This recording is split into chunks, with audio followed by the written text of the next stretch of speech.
Welcome to this explainer. Today, we're diving into a pre-colonial African civilization that, quite frankly, completely flips the script on everything we assume about how empires are built. We usually think of history's greatest powers as being forged in iron and blood, right? But today, we're going to look at a society that took a completely, radically different path.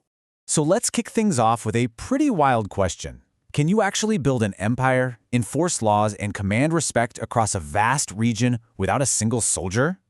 For almost all of human history, the answers seem to be a resounding no way. But the Nri Kingdom, which was located in present-day southeastern Nigeria, did exactly that.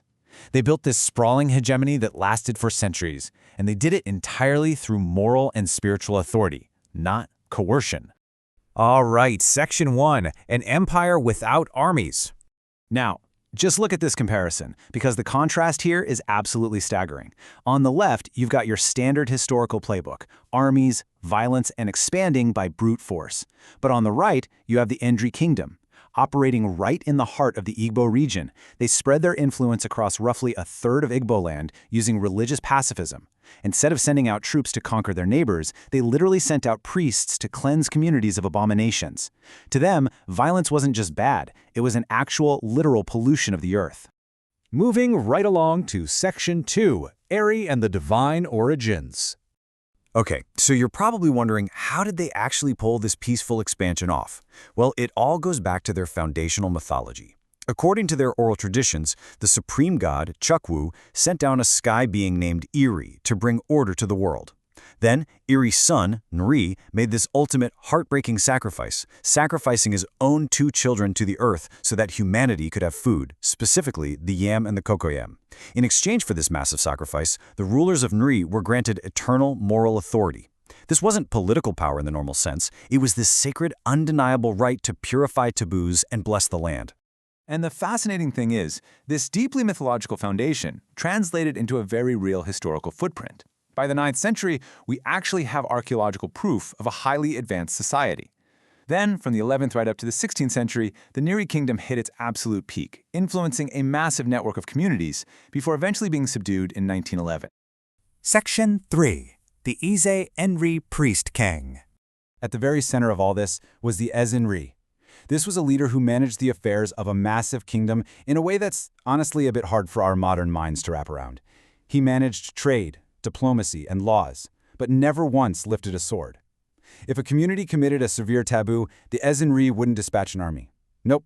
He would use the threat of ritual excommunication. And back then, being spiritually cut off from his blessings was considered way, way worse than any physical attack. And here's where their moral high ground becomes truly revolutionary. After the 10th Eze Nri was selected, a new policy was enacted. Any enslaved person who set foot on Nri's soil was instantly, completely free. Think about how wild that is for a second. In a regional landscape where violent human trafficking was becoming terrifyingly common, simply stepping onto their land made Nri this revered sanctuary for the marginalized. Now, all of this was held together by Odinani, their traditional religious and moral code. This belief system was so deeply ingrained that people didn't follow the laws because they were afraid of some standing police force. They followed them because they genuinely feared supernatural punishment. They believed at their core that violence and injustice polluted the earth, and disrupting that harmony would bring absolute devastation to their crops and families. Section 4, Uli Art and Igbo-Ukwu. This incredible culture of peace didn't just exist in theory. It spilled over into a highly sophisticated artistic culture. Just look at the discoveries from Igbo-Ukwu. Excavations there revealed 9th century bronze, copper, and glass artifacts that are just breathtakingly beautiful. These pieces are hard, physical proof of advanced metalworking that totally predates European contact, and it completely shatters any of those outdated myths that advanced technology didn't exist in pre-colonial West Africa. But it wasn't just metalworking. They also have this brilliant visual language known as the Uli Art idiom. We're talking about a complex system of abstracted geometric and organic shapes. It wasn't just for decoration. They used these natural colors to paint on walls and even on human bodies to document their history and communicate big ideas. And as you can see in these designs, the artists, who by the way were primarily women, pulled their inspiration right out of the natural world around them. They used natural dyes like indigo blue, chalk white, and charcoal black to create patterns mimicking things like the movement of a snake or parallel lines representing their everyday environment. Take a closer look at these organic and geometric symbols. From stars to the markings on a python's belly, these shapes were a highly dynamic communication tool. Sometimes they were even applied as permanent body marks called nanki. There are actually historical accounts showing that specific motifs, like a cowrie shell to represent wealth or a lion's head for strength, would be permanently tattooed on a child to document the exact dramatic circumstances of their birth for future generations. Section 5. The Fall to Colonialism. So despite literally centuries of harmony, incredible artistic expression, and unshakable moral leadership, things eventually began to shift. The peaceful nature of the Nri Kingdom came face-to-face with external forces that they simply couldn't ritualize away. By the 17th to 19th centuries, the region was rapidly turning toward guns, violence, and the horrors of the Atlantic slave trade. As neighboring kingdoms expanded through warfare, Nri's reliance on sacred oaths became super vulnerable to people who frankly just no longer respected the old spiritual laws. Then came the final blow in 1911. The British Army officially moved in and subdued the kingdom.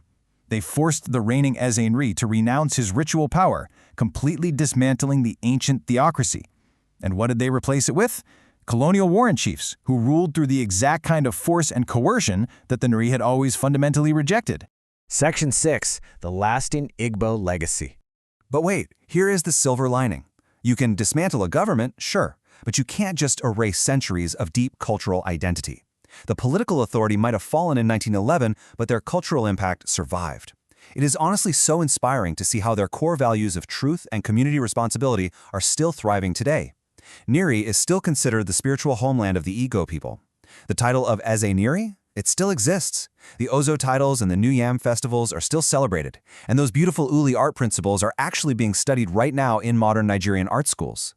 So I'm going to leave you with a pretty big question to chew on. If the Kingdom of Nri successfully ruled a vast region through truth, harmony, and moral authority, what does our modern reliance on sheer military might say about us today?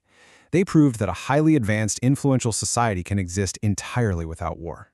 Thank you so much for joining me for this explainer, and remember, keep questioning the history we think we know.